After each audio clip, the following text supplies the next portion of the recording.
খাৰুপেটীয়াৰ জয়মাতাদী পৰিবহণ প্ৰাইভেট লিমিটেডৰ বিৰুদ্ধে উত্থাপন হৈছিল সামগ্ৰী চুৰি হোৱাৰ অভিযোগ। পৰিবহণ কৰা সামগ্ৰী চুৰি হোৱাৰ অভিযোগ উঠিছিল এজেন্সিটোৰ বিৰুদ্ধে।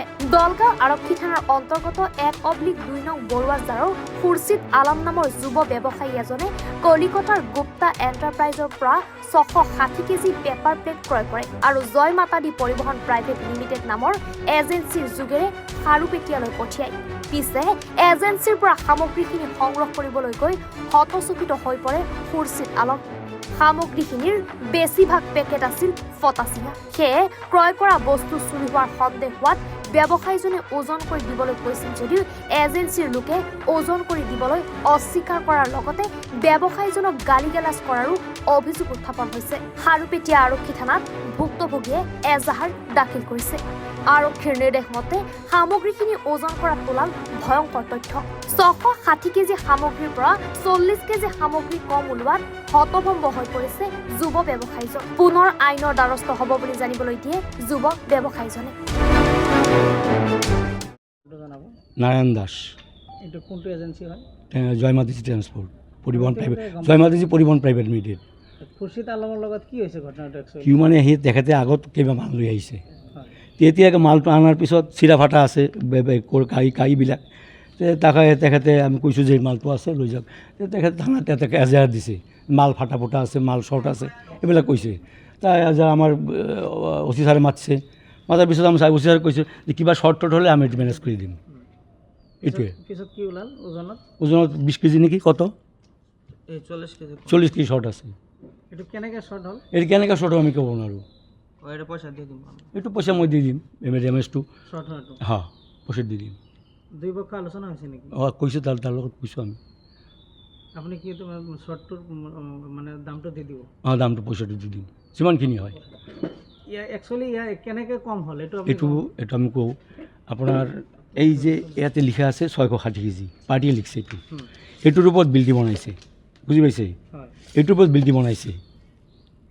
কেছটো এইটোৱে হৈছে আৰু কিছু নাই। আৰু এটা কথা কৈছে যে আগে পিছত তেওঁক মাল কম হৈছে বুলি কৈছে। আমিতো এতিয়া কওঁ, আমি কেনেকৈ ক'ম? সি যেতিয়া লৈছে বা আমি ওজন কৰি দিয়া নাই, সেয়াও লোৱা নাই। তেখেতে ওজন কৰি লয়। কাৰ্টন আজি 20 কেজি আছে, 20 কেজি গুণটি কৰি লৈছে। 25 কেজি গুণটি কৰি লৈছে। এইবাৰ কিন্তু কম প্ৰমাণ হৈছে। এইটো প্ৰমাণ হৈছে। মোৰ নাম খুৰছিদ আলম, গাঁও 1 নং বৰুৱাজাৰ। কি হৈছে একচুৱেলি কি হৈছিল? আমি ইতিমধ্যে গম পাইছিলোঁ যে ইয়াৰ পৰা মাল কম দিছিলে। আজি আহি কি পালে? মাল যিহেতু পাইছে, যিহেতু মানে আপোনালোকে জানে, ইয়াৰ আগতো আপোনালোকক জনোৱা হৈছিলে। মোটামুটি মই খাৰুপেটীয়া আৰক্ষী থানাত এটা এজাহাৰো কৰিছিলোঁ জয়মাতাদী খাৰুপেটীয়া পৰিবহণৰ বিষয়ে।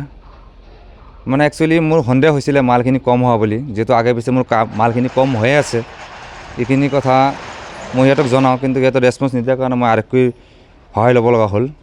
আজি যিহেতু মই মালখিনি আৰক্ষীৰ পৰাই মোক পঠাইছিলে, এতিয়া মই মালখিনি 660 কেজি জেগাত 620 কেজিমান মাল পালোঁ মই।